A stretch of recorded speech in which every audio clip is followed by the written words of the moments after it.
Hi. Hey, this is Ask Mompreneurs with Linda Rihani. Today's interview is with Jennifer Thomas, a fantastic mompreneur, business owner of Piggies&Paws.com. Please go check it out. These are fantastic artwork with footprints and handprints of your little ones. And it's a home party. Fantastic. Just go check it out at Piggies and Paws. Here's our interview. I hope you enjoy it. Before we're going to go to the interview, I want to give a quick shout out to our main sponsor, Jade Mountain in St. Lucia. If you don't know what Jade Mountain is, it's a 5-diamond resort. If you want to step it up a notch, Jade Mountain is the place to be. No kids allowed under 16. It's a beautiful resort with the best view. There is no walls, so definitely go check it out at jademountain.com.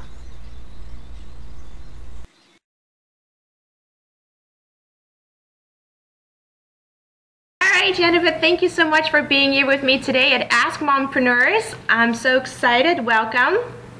Thank you. Thanks for having me. We have Jennifer here with Piggies&Paws.com. You must have heard the name before because he's huge in the community on Twitter. The Twitter streams are all usually blowing up with Piggies and Paws, and I was so interested in getting you over for an interview. So welcome. Thank you so much for your time today. I'm so excited that I met you on Twitter. I know, Twitter has been like this new social life of mine, meeting all these new people and great friendships on Twitter, really. So where are you located? I'm in Southern California. Awesome. So we're at a 3 hours delay. All right, so let's get started. My first question to you is, how long ago were you sitting on an idea and thought, maybe I can make this into a business? Well, it was about 10 years ago, and I have always been an artist, and I always loved kids, and so I was doing everything from murals to painting custom furniture in Vegas and face painting, anything with art and kids, and nothing was really taking off, and it was really disappointing. And so I started creating these pieces of artwork out of my son's hand and footprints, and people saw it and loved it, and just the local moms, my network of moms rather, were wanting it for themselves. So once they saw it and they took off and started telling people or putting them on their walls, other people were saying, I want to do this, I need to do this. And so that's when I realized, oh my gosh, this is really turning into a business. My phone was just blowing up off the hook, and awesome. It happened really fast. That is so cool. And how long it's been, Piggies and Paws, where's that name coming from? What did you decided, like, that's the name? Well, it was really kind of funny because I thought I wanted something unique and original. And I thought about how I always called my little boy's feet piggies. And I was like, oh, I'm going to bite your piggies, you know? Yeah. He was so big. He was a big baby. And when I looked at his hands, I was like, oh my gosh, his hands are like paws, you know, like a Marmaduke puppy. And I was just like, okay, there you go, Piggies and Paws. Okay, so Piggies and Paws been around for how many years now? 10. 10 years, wow. And you were talking to me about your community. Would you like to talk to us about it a little bit more? What's the community that we... It's Piggies and Paws Unnamed community, and what I did was I gathered a group of I have 200 artists that work for me that duplicate my designs around the United States and in Canada. And so I gathered some of my artists who I train on a daily basis how to be successful in business and how to carry a good presence and be ethical and moral. That's the fundamentals of our business. And so I saw, as I ventured into social media, that there was a need, that there was a breakdown between bloggers and brands, so people in business and people who were blogging. And I realized that I wanted to try to create a language we could all understand so that we could get into an arena where it's a win-win situation. So everybody has a dream, everybody has a desire, a passion about something, and I noticed there's a lot of competition with women, and you don't know when you're talking to somebody what their intentions are, whether you're a brand or you're in business, or I'm sorry, whether you're in business or you're a blogger. And it's kind of scary, you know, and I just started thinking, well, you know, what if we created a place where we could all be together and know that it's quality women that aren't here to promote our product or promote our blog. We're just here to say, hey, what did you do when you were struggling with being a mom and trying to run a business and, doing interviews on Skype and your kids are running around, and there's dishes that need to be done and you have to go promote your product at an expo, or, how do you manage that? And we're all going through the same thing. So I created the community where we could all come together and feel like we were at a party with just great people and able to learn from each other. I love it. And that's I started working with Katie Prescott, Digital Katie, and she knows a lot of bloggers, and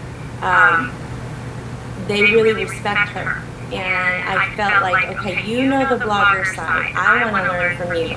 I come from the business side. I'm willing to teach you whatever you want to learn from that aspect. And you show me the people who are good in the blogging arena, and I'll show you the people who are good in the business arena, so that when we come together in the community, you don't have to go through all these people and be rejected 100 times, and people put their nose up to you and you feel like you're the new kid in school. I mean, I know how you feel, because I was the same way, especially when you go to these conferences and they find out you don't have a blog, that you're a business. They're like, what do you want with us, Yeah. So, but it was just a matter of me just, respecting their curiosity and their caution, and just sitting with them and learning with them. And the more that I did that and didn't try to rush it, people started to trust me and open up to me. And then I formed some really good relationships with some great bloggers. That's awesome. I think I saw that interview Katie and you did. It's a perfect combination. She's very respected. I love her shows on Mingo Media TV. A little shout out there. But have a passion, you do it good, it will take you further.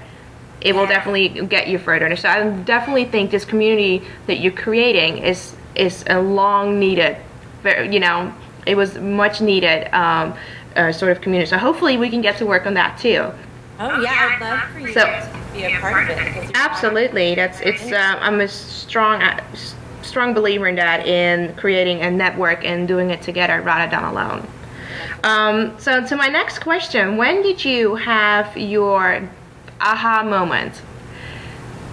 I think my biggest aha moment was when I gathered a bunch of women together in one group, and there was more and more coming, and referrals were coming, and they said, meet us at this one lady's house. And so I showed up there and I was able to kill a lot of birds with one stone, rather than going to individual houses, all week.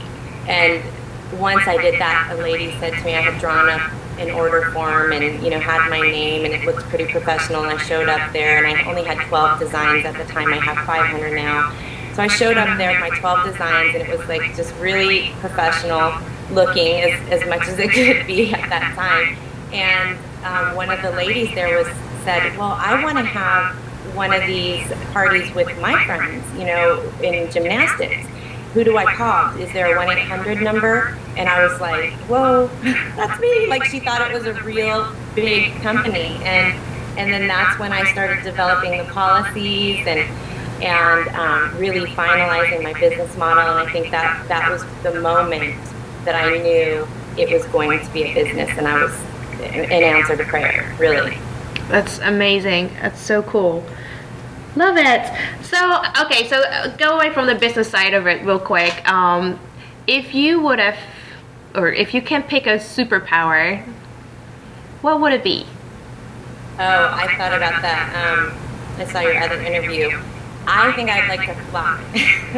To fly, yes. Yeah. I was on Twitter and Facebook last night, and I was so hungry, and all my friends were like, oh, I'm making this for dinner, and I'm eating this, and I'm going to start baking tomorrow. I'm like, oh, I wish I was like Santa Claus and I could just fly to everybody's house and like get a little bit of their food, I know. I love that answer. I think that was probably one of my answers too, because my Holland is my home. I'm from Holland. I don't know if you knew that or not. So I wish I could just fly over with my kids and show the kids to the grandparents one day. Anyways, that definitely will be my superpower, to fly. So, being a mompreneur for so long, what was your biggest lesson, or is there anything that you learned from it so far? You're still obviously learning along the way, but what was the biggest lesson for you? Well, I don't think you ever quit learning, and there's always lessons. But I think the biggest thing that I've learned while being in business it definitely is a struggle. Trying to manage your family and run the business, and you face a lot of trials. And I think that in the beginning years, I was afraid of trials. I was scared and I wanted to give up, and every little thing felt like it was going to crush me, and I wanted to get away before it got me. And now looking back at all the things that I faced, and I faced some pretty big trials, I realize now that my attitude towards trials have changed. I've embraced them now. When I see something coming, I'm not trying to duck in fear and run away. I'm like, okay, baby, bring it on. Because I know that once I make it through the trial, I'm going to come out on the other side a much more empowered and wise person in all aspects of my life. So that's probably what I learned the most through this whole time. Very nice. Very nice. All right. My next question will be, because kind of need to run it up, is, okay, so I'm sitting on a big idea, but I'm kind of scared to get out there. Do you have any advice or tips that you would like to share with us? Yes, definitely. I think it's best to first find a mentor. You always want to be networking, not just out to find people that you want to find for you, but just investing in other people's lives, because people don't see that, and you might connect with just the right person, and eventually that person, because they trust you and you've built trust with them, you can trust their advice, and that's where you meet somebody that can be a mentor, who's been there, done that, who has run a business, who has run a blog and monetized it, whatever it is that you're looking to do. By purposing yourself to engage genuinely in other people's lives, you will find people that can be mentors, and those are the people that you can trust with your idea and that will lead you down the right path. Awesome. Thank you so much, Jennifer. Thank you so much for being with us today. I'm gonna do some fun lightning questions, just some 10 questions to get to know you, and then we're gonna sign out. All right, the first one, hot tea or iced tea? Iced tea, sweet tea. Nice, me too. Lipstick or lip gloss? Lip gloss. Minivan or SUV? SUV. Yay. PC or Mac? Mac. Twitter or Facebook? Oh gosh, I love them both. That's a tie. Sushi or pizza? Sushi. Truth or dare? Oh, truth. Would you rather be super smart or super strong? I think wisdom makes you strong, so I'd rather be smart. Nice. All right, go to the movies or rent a movie and stay in? Rent a movie, stay in, eat Chinese food out of boxes. Yes. Jen, it was a pleasure. Thank you so much for being with me today. I'm very honored to have you on the show, and we're looking forward to see more and more Piggies and Paws, and definitely go check out the community. I will link it all up for you here. Thank you so much. Thank you. Bye.